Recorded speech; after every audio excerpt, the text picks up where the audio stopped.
You want to elevate the mark any way you like it. You can do it like that. How does it feel today? Birthday, your birthday. Normally, birthdays. What do you do? It depends on the day. If it's a work day, I work. If it is Sunday, I go to church and interact with family. It's usually a normal day for me, but it's a day where I retreat, pray to God, thank the Almighty for His grace and His mercies, because getting an extension on your lease of life does not come through your might, through your brilliance. It comes through the grace of God. Because those who have transitioned from mortality into immortality, some of them were smarter, some of them were stronger. And so when you make 1 year, you need to genuflect and live praises to the Almighty God and ask for His blessings, His grace, His guidance. So that's what I do. So I spend it in a somber way, or those most of the time in the public, but it makes me to reflect and to take stock and to plan for the new year. That's good. Are you a twin? No, in a way I am, because I in the set of twins, I came after twins. So in our tradition, I'm a twin. My sisters, they're identical twins. Unfortunately, I lost one of them in 2010. So I have only one alive now. That was a sad moment for us. So I came after them. Okay. And in the tradition, I'm a twin. So that's who I am. In some places, in some villages, when we were coming up, what we heard was the person who is after the twin is the most dangerous twin. Our people brother, they all believe that the person is to keep everything for the twin. They just scare us. I heard those traditions, and they would treat you with some reverence and what have you, and So, but that's African tradition. Okay, Mr. again, happy birthday. Like I said, when I extended this invitation to you, I said, look, I want to do something different. But unfortunately, again, now unfortunately, it coincided on your birthday. But I said I was inviting, but I wanted to do it differently. I said I wanted to go more into your pressing. Let's bring the Gafuan out in you. Let the young people, because you see, there are people in this country, for example, who heard a lot about Doe, about Taylor, about Turbo, about whoever. Some of them they didn't see them. People hearing about Gafuan, Samuel Toe, Amara Conan. Take it or you leave it. These are the guys on the stage. Some of the young people are not privileged to really know who these people are. Sometimes they think everything is rosy. It came on a silver. So sometimes these kinds of opportunities are very important to explain yourself. But before we go there, you are the Minister of Finance. I can't come with just talk everything about you. Tell us about the current state of the Liberian economy, Mr. Minister. Where are we? Well, as you followed the president in his annual address, he stated that we recorded strong economic performance in 2025. Growth in 2025 was projected at 5.1%. And in 2025, despite tremendous odds, we recorded Liberia's highest domestic revenue generation, upwards of 840 million United States dollars. So this exceeds what we collected in 2024, which was also historic. 2024 domestic revenue hovered around 700 million. and that at that time was record breaking. So in 2025, we broke the record we broke in 2024, and that in 2025, we as a country, and I say as a country, it's not just Ministry of Finance, the LRA, or President Barker, as a country, we crossed the historic $1 billion mark for the national budget. So, and 2025 had a lot of headwinds. You heard about the abrupt cut of aid from USAID. USAID was our second largest donor. They had more than 29, I think about 29 projects running. Most of those projects, almost all of them were shut down. We lost more than $300 million in aid in agriculture, education, health, school feeding, drugs, and everything. The government had to intervene. So it was a shock for us. But thanks to having a good captain, President Barkai, and a good team, we retreated, we re-strategized, and we worked hard. I usually say that good captains don't tell you that there will be no turbulence. But good captain assures you that in spite of the turbulence, he or she would part of the plane to its destination. So that's what happened. In fact, at the beginning, February, March, people predicted doom. People predicted shortfall. And I usually said then that you don't determine the result of the match after 30 minutes of the match. Wait for 90 minutes, and in this day and age, extra time is even longer. It is at the end of the match you'll know the result. And remarkably, we caught up, and it was on account of robust domestic revenue. And let me thank the Commissioner General of the LRA and his team, and all the revenue generating entities of government, including the Ministry of Finance, will also generate revenue. But it is even those that are not generating revenue, passing policies, working to ensure that we hit target. So that was 2025. And in 2026, we projected a growth of about 5.6%. And that the fact that we could project a budget of 1.2 billion tells you our expectation for this year. By and large, we've been on track, but now we have, a big international headwind, something we economists we call exogenous shocks, the war in Iran. And that's where I was coming. Is it having any impact on our economy? I know there is one that is visible with the petroleum product. In fact, recently the government through LPRC announced a little bit of increment again. But what else we don't know about this whole impact? It is having a reverberating impact not just on our economy, but on the world economy. That's why every day we are watching world news and we are wishing and praying for peace. A world at peace is good for the world. It's good for the world economy.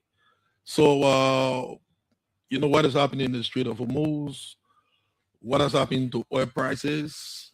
Liberia is an oil importer, petroleum products, and we are not shielded from the effects. So we've had to adjust upwards. The economic management team has been meeting since, and the LPRC, the Ministry of Commerce, Transport, and all have been briefing. We've been watching all the signals. We've been moving gingerly. We've approved prices or increases, but our key goal here is to ensure availability of the product. Because in some countries, I don't want to name, some neighboring countries now have practically run out of products. But we have kept products around largely. We are taking some measures even on the monetary fund to ensure that LPRC's intentions are serviced financially. What we are planning to do is to put in some mitigants. I wouldn't want to let out, all the details now, but we're working with the National Transit Authority. There's going to be some interventions in some critical hospitals because they are being affected. The cost of fuel is affecting power supply, and they may not be able to continue. So there are going to be some interventions from the government. So we are watching. We're also hoping that the best outcome would obtain. So as we usually say, we are hoping for the best, but preparing for the worst. Where's your mitigation going to take you? Maybe this is a final question before we come down to talk more about you. I mean, for example, the National Transit Authority, you just talked about the NTA. What are you contemplating? Are you, because at the end of the day, the greater push, the totality of the Liberian population should be a beneficiary of government services.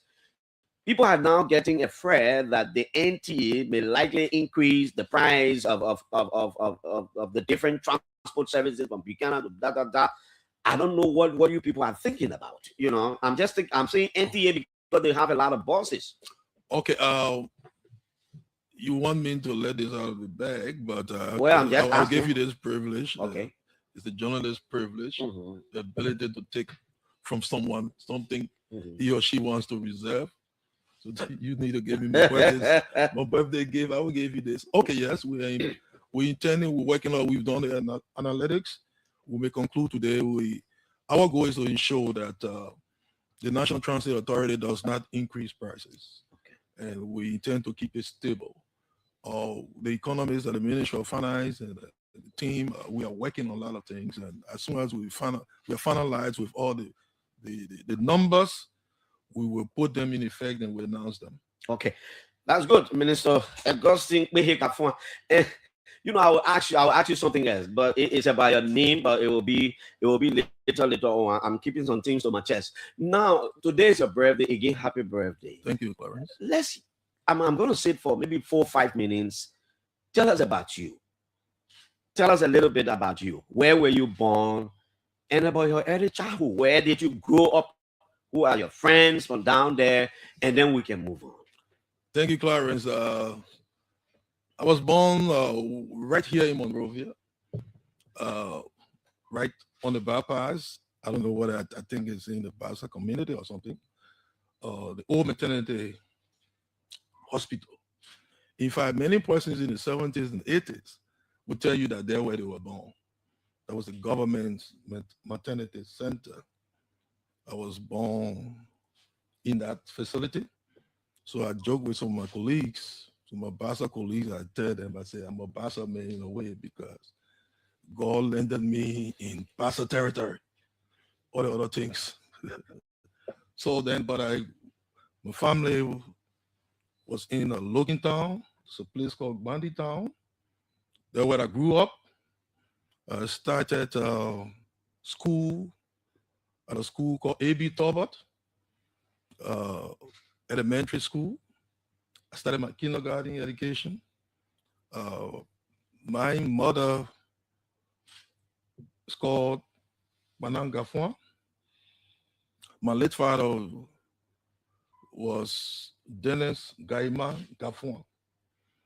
My mother did not go to school. And my father, he went to school, but he didn't finish high school. And he came to Monrovia and started to the typical Liberian way hustle. And for a large part of his life, he was doing a loaded job at Ducal Palace Hotel as a supervisor of the restaurant. And my father had 2 wives. I am the first boy in the family. And, when you have a family with two mothers. Sometimes there are tensions, but remarkably, our family was united. In fact, my stepmother was so close to me. Peace be to her ashes. And a lot of people could consider me her son. And when she would eat her food, she would give me the balanced food. And so that's the kind of family I grew up in Logan Town. We played football. I love soccer. It's a passion that we grew up naturally with. And at one point, I already had the ambition to be a Lone Star player. That was my biggest ambition. To play for the national team? Yeah, to play for the national team.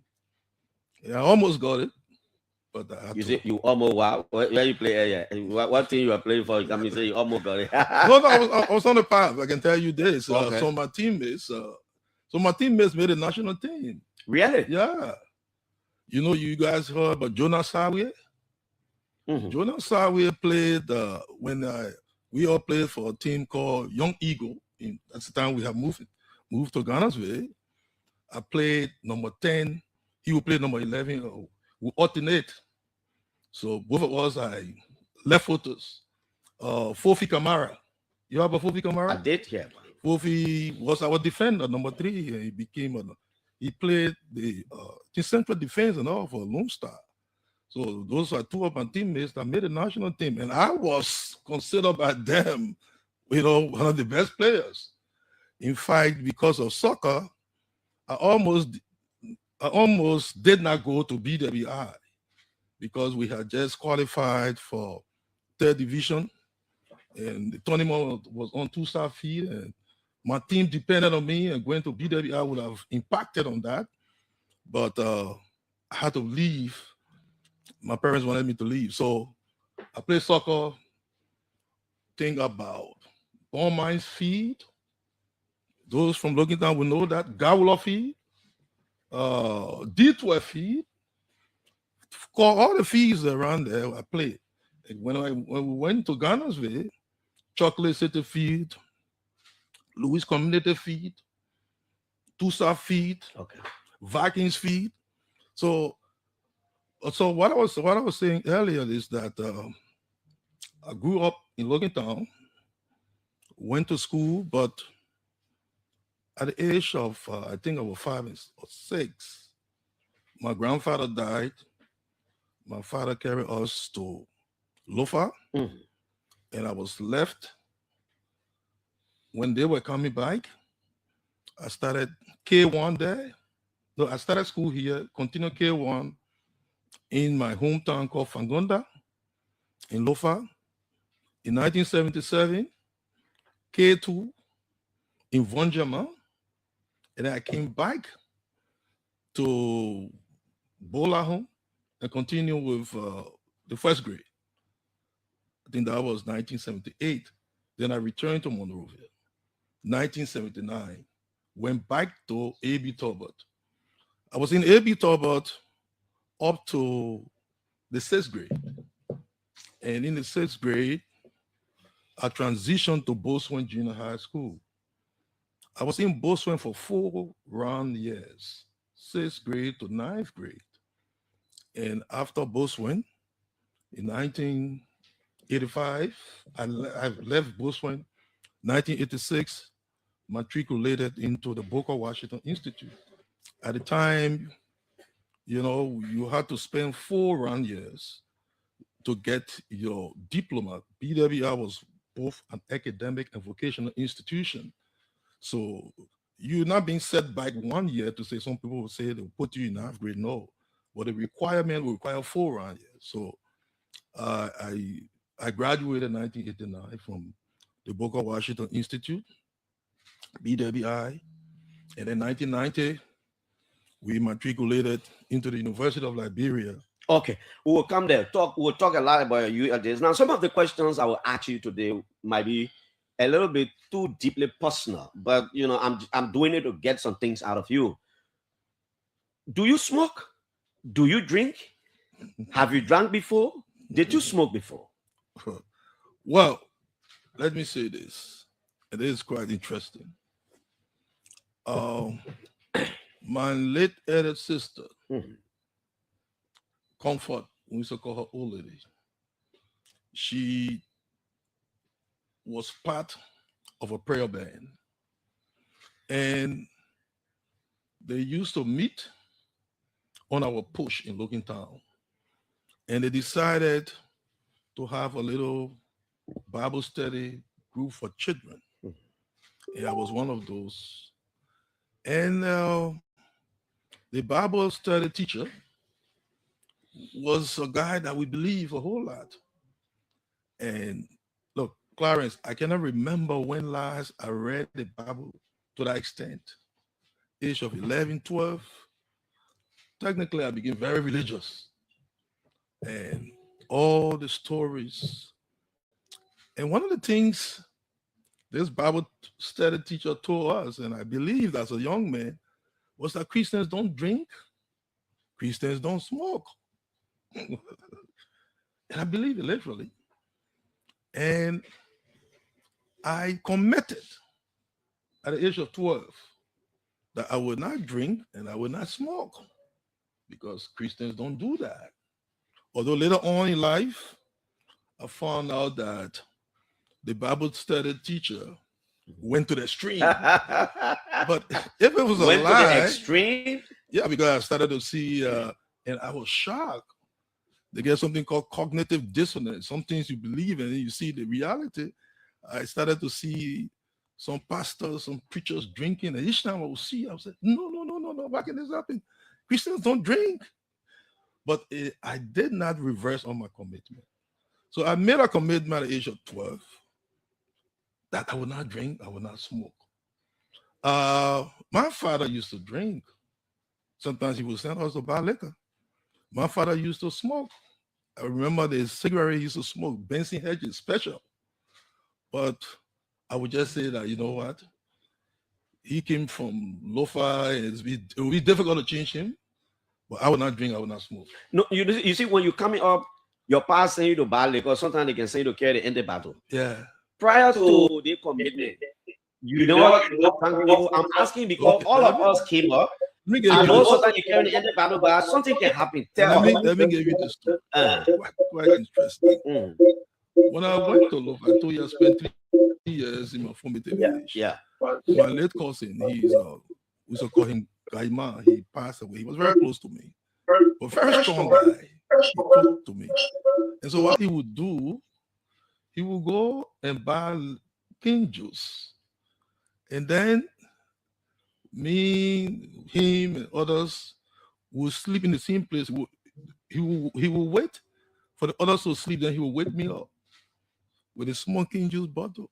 And then he and I would drink. He and I would drink. So I tell myself, had I not been taken from there and brought back to Monrovia, I was on the path. But even when I was brought to Monrovia, let me tell you this. My stepmom used to sell king juice at the house. And people would come and because I told you I was close to my stepmom, sometimes I would be there to help. And when they sell the king juice, when we sell the king juice, when the guys would drink the king juice, there will be, at the bottom of the bottle, you have some king juice still left. Small one way down there. Definitely. So I will take all the bottles and put things in it. And sometimes you almost be one class. Yeah. And this is at the age of 11. I knew there was something because it was at the age of 11 and 12. So I tell myself, some of the things you achieve in life, you just give it to the grace of God. Don't think that others who have drifted were so weak. Every one of us is weak. So I was on this path until the Sunday school. Yes. And I made that commitment since then. I haven't drunk, but I haven't smoked. Your father goes to school. He didn't finish high school. Your mother, I'm not sure, ever went to school. Where did the motivation come from? Right now, I mean, you are one of the names in our country. What a academics, what a professional life. Where did that motivation come from to get you this far? Your parents drive from high school. Your mom go to school. What? The fact that they didn't go to school did not mean they didn't know the value of education. Okay. My mother always tells me this story, that when she was coming up as a young lady, she used to be she used to be very strong, helping her father. And the missionaries came from Bolahun. They wanted her to go to school. They wanted, but what my grandfather did was to practically carry her and hid her for some time so that he would not be constrained to take one of his strongest children to send to the missionaries. He loved her so much that he deprived her of going to school out of love. So my mother tells that story. She regrets the fact that she didn't go to school. My father, yes, did not finish high school, but he also valued education. So I can remember in his constrained state, let me tell you something. 1980 was a watershed movement for this country. But it was also a watershed movement for me as a young man coming up in Logantown, 1980. Woke up one morning, April. This I was in April 12th. And then all the others started to say, what? You know, last night there was a coup d'etat. I couldn't understand what this meant. So I went and, I had some big brothers attending Tubman High, all of you. I used to harass them to try to know what has happened.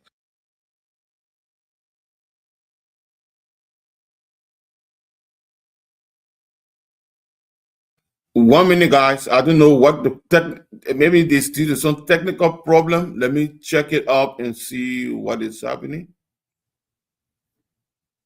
In Botswana, I shy away from participating in anything called leadership.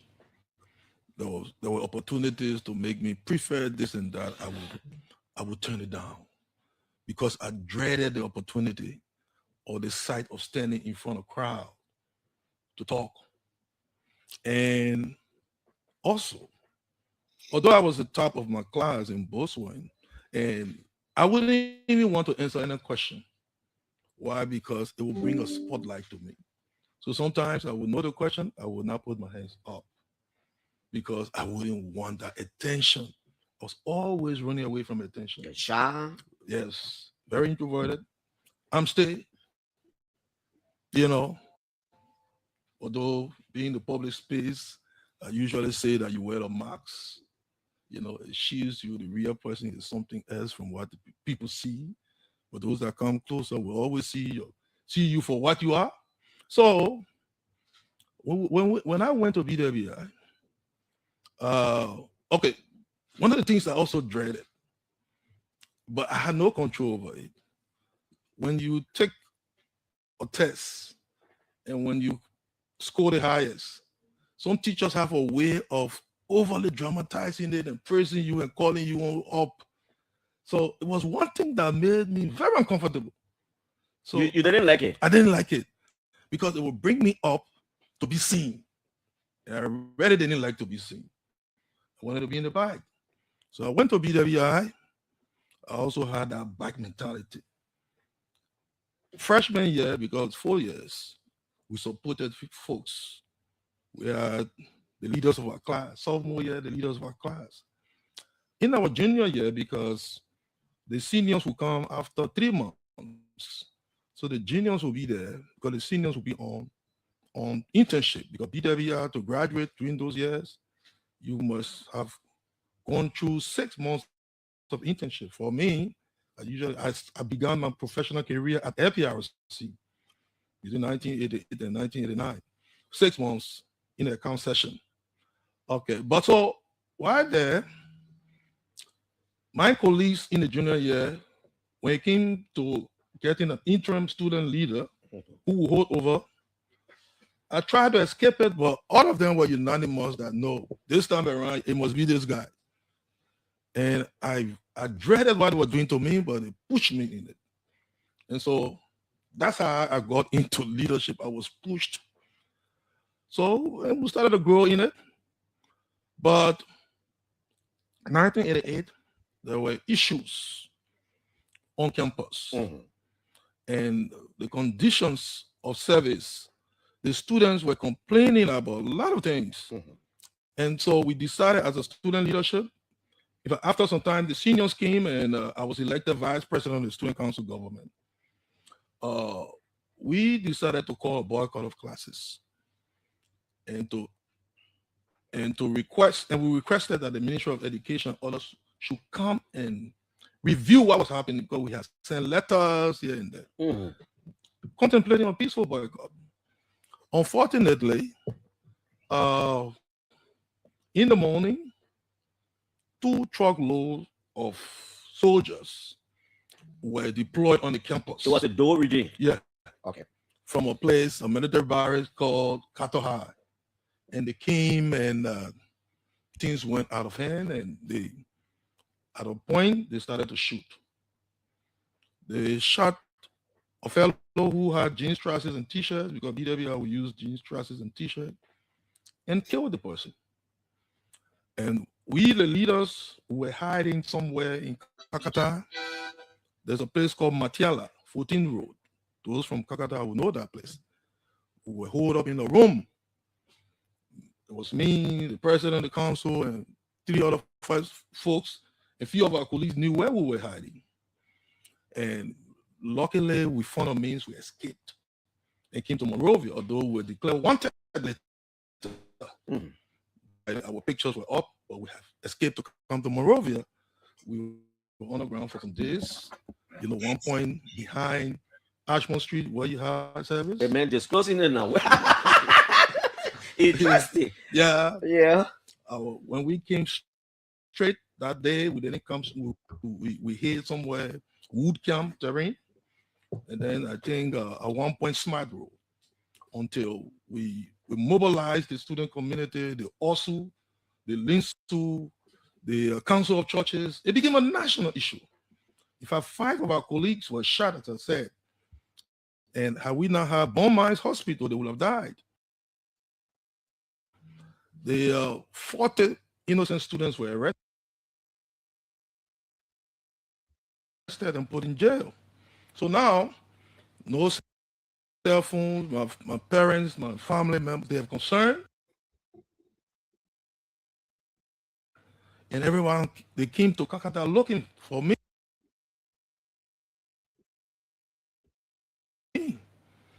And they went to jail. I was not in jail. And everywhere they checked, they couldn't find me. Until someone went to them and said, you know what? They knew where I was. They were very happy. And it was said that I was behind Langolepe. I was in a house. In Kakata. In Kakata. Langolepe School. Yeah. And so my parents went there, very anxious and very anticipative. And when they went, they actually found Augustine Gaffron. But interestingly, it was not me. Oh, they found another Augustine Gaffron. Yes. Interestingly, it was. And you didn't know that person. I didn't know that person. Up to that time, I didn't think that anyone else shared that name with me. I thought I had monopoly over the name. So immediately after that crisis, I said, you know what? I will start to spell out my name. So I don't think anyone would get a full permutation. So if you say Augustine K, that could be, I've seen some versions like that, but no one actually shares Augustine K Gaffron. So I wanted to be unique. So guys, I was going to be leaving the podcast and try to get the videos I will need for the next podcast. I brought this in because, Gaffron, when I talk about this man, I feel a little bit more. I don't know what connects me to him. Okay, I don't know what connects me to him. He's like everything that embodies what we call leadership, mentorship, what we call competence, love for country, patriotism, selflessness. He embodies everything. And I'm glad that in my time, I can know such a man in my generation. And that is why you see I pitch almost everything about him. I pitch it. Almost everything about him. I pitch it. I don't think I haven't seen the movement that something will hold me back. My admiration for this man runs very deep. It's difficult to find people that are very meticulous in what they do and are very afraid of that character. People of such caliber, many people who've taken advantage of that position and do a lot of things while they are in government. But if anybody can count on me on this aspect I'm going to say, okay, you can debunk me on the aspect I'm going to say. The man was one of this. He's the youngest budget director ever in the history of Liberia. As young as this young man was at the time, Kafua. And he taught me. Let me be fast to say that. He taught me. I used to go and sit at the gate, wait at the gate for this man to walk with him. That's where my admiration grew from. My likeness of Augustine Kpeh Gafwan is not just because he became minister. We know what it took to be a student at the University of Liberia, yet there were other people in government that taught at the University of Liberia, and we knew the things that happened there. But there is a man that kept his character intact. Both teaching at the University of Liberia and in the public sector as a budget director. And today, even when he left and became the Minister of Finance of Liberia, at that time, Minister of Planning was still apart from the Minister of Finance. He took Liberia. He helped take Liberia from the HEPIC. For those of you who do not know what the HEPIC is, it's the heavily indebted countries at the time with the World Bank and the IMF. After the war, Liberia owed the international community billions of dollars. Gafwan took Liberia to the HEPIC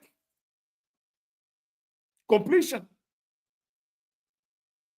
He took Liberia to the HEPIC completion. That is why, I look at people when they talk out of ignorance and not. Sometimes I rather want to go gutter and remove my silver clothes and put my grown-up ball clothes on and let these guys and myself clutch.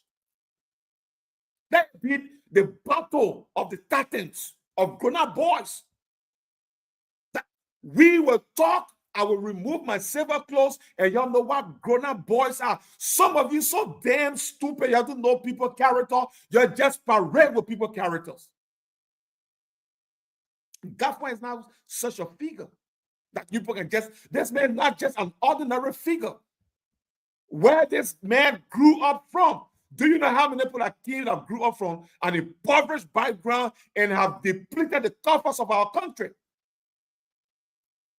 Have looked at the coffers of our country. They example just in the recent 6 years of these gangster thieves and criminals. God, Stalama swines that call themselves a political institution.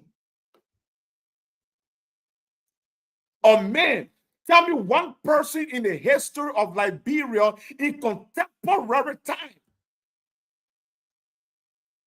who have worked in government for over 10 years, and that name have not been characterized with something. This man, you cannot hear anything about him, this man.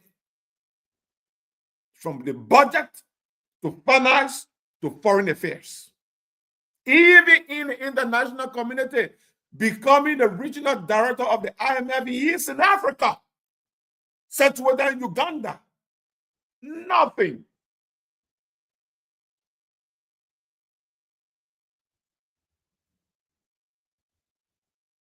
Okay. Hey, Robert says, bro, you ready? Follow the history. Follow the history. Follow the history, brother. Go and read. So This day could not have gone by. That is why we call this program the political replay. We replay the important issues. He had this conversation this morning. Hassim said I should go and rest my body a bit. I ain't resting, brother. I have to come back live to do a live for another 30 minutes on Mustafa and Jai and other things that happen in government. I'm tired. That's the fact. Hasmin, you're right, Mr. Famara, you're right. I'm tired. I'm tired. You can see my eyes, everything. I'm very tired. They are already crossed there. I'm tired. It gets crossed more. So, yeah, you're right, my brother. I'll rest myself tomorrow. I have to go to work. Because we are like 24 hours on the internet. We have to protect our brother. What we're doing, we're sacrificing for country. That is why you see the fatigue is on our faces. Because we do not rest. We are on the internet like 24 hours. We are like a day watch and night watch for the government. Oh, okay, Hassim. Yeah. Hassim, don't bother Benjamin. Benjamin is what Benjamin, his post has no, it has no impact. It has no impact. Okay. I can tell you to go to Benjamin's page right now. Post that he put out 2 hours ago. Maybe there is no one reaction on it or comment on it. Post that you may have put up maybe 30 minutes, 1 hour ago, maybe one comment or two comments. It has not. Look, the internet is such a place that people are looking for valuable conversation. People want to be entertained. People want to be enlightened. It's not just about putting up something. When you want to catch a cloud, you want to grab the cloud, you have to do it such a way that the people will gravitate towards you and learn something from you. Even if you are in the negative quadrant where everything about you're saying is negative, but it must be substantive that the people can pick up a point from. But Benjamin is a jovial. Don't tell Benjamin that's serious. Benjamin is jovial. You have to be serious. People gravitate towards us because we just do not sit down and just put out anything on the internet because we want to put something on the internet. No. If I was somebody who just throw anything out on the internet, my brother Hassan would not be here. Hey, Agnes, how you doing, Mama? How are you doing? Okay. So don't worry about Benjamin. Don't worry about Benjamin. Because that is not politics. That is being playful. That too much of playfulness, it makes people not to take you serious on this. The internet, what I would advise my brother Jonah to do is to create a platform or make a platform in a way where people know that everything that he's posting is just to make joke and to make people laugh and just catch people's attention and say, oh, Jonah does that. But on the line of taking things substantive, Jonah is not among one of the serious posters that people take to be serious. When you post, you have to check the metrics. We check people post lines because we do not have the ability or the power to go on a dashboard to check into the metrics. But we can create metrics based upon our experience as social media influencer. There are people when they write or they post certain things, we go after it. We go up, definitely, we go after it. If you see, we cannot go after a post from my brother like Benjamin Jonah, you should know that. I mean, a federal weight is even heavier than the post that Jonah can put up. It makes no impact. So Jonah comes to pull my legs. I see the post that he does. You know, I mean, it's good. It's keeping the internet busy. Okay. So guys, I will come back on by 9 o'clock. It's supposed to be normally by by 8 o'clock. Just 1 minute, guys. Please hold on there. 1 minute, 1 minute, 1 minute, 1 minute.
So, guys, we will be going off. I'm sorry that you know when call comes from the big places, our phones are all on monitor. Also, okay, the programs are also on monitor.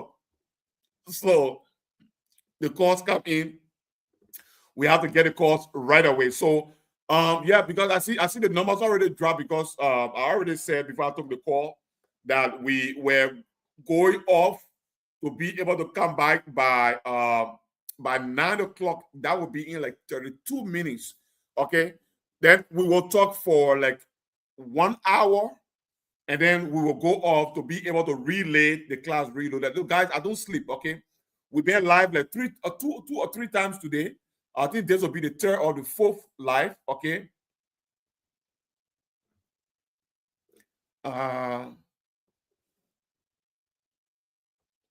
My bad. No, wait, I'm coming. River says Pro. I'm coming. Let me put the guy's stuff up. Look, I will tell you there is nothing but comparison here. My brother River says Pro. I'm not comparing Gafuan and your Samuel Twe. There's a big distinction. You know what Samuel Twe is suffering today? You think everything that Samuel Twe is going through is because of the national politics? Samuel Twe is suffering from a trauma from school days, and he wants to catch up. Some of you, what we know, you ain't know it, my brother. Leave it. There is no comparison between Samuel Twe and Gafuan. Okay? Gafuan graduated top of his class at the University of Liberia. Samuel Twe did it. He did it. Gafuan became student council president. Samuel Twe did it. Look, there are things we know that y'all do know. So just leave it, my brother. Gafwan, whether you say Samuel Toy worked with the ADB, the African Development Bank, the level at which Gafwan worked, he didn't work at that level. That meant somebody that taking paper to offices for them to sign it. Consultancy. Gafwan served as a regional director. Gafwan served as a regional director for all Eastern Africa. Do you know how many countries make up Eastern Africa? We're talking about somebody that responsibility is given to directly to have oversight of an entire block in Africa, the Eastern block of Africa. Then you want to compare your I am not comparing Gafwan and Samuel Toy. Samuel Toy is a little poor. After all, Samuel Toy worked as a consultant to Gafwan when he was a finance minister. You can't compare these people. Just stop this thing. Plenty talking is not what makes you smart in terms of the professional ethics. We know that he's a professional accountant, economist, and that. But you can't compare your Samuel Toy and Gafwan. The portfolio that Gafwan possesses is too high. Now I'll give you one big distinction between the both of them, my brother River says Pro. And you want me to bring it on? I can bring it on for you to tell me and give me one instance where Gafwan name has come up publicly in the public glare for an act of corruption. You will never find it. It didn't happen. This guy is so meticulous. Character is prime in the life of Augustine Gafwan. He doesn't mess around those things. Look, I know that I try to know this man good. You think American people will waste their taxpayers' money if you mess up with the Wu sanction? That is why you see your Samuel Toy is caught in this mess we are today. Sanction and criminal indictment. Do you think if there were anything that wasn't smelling, you would just have sanction and criminal indictment? If Gafwan had those stinges,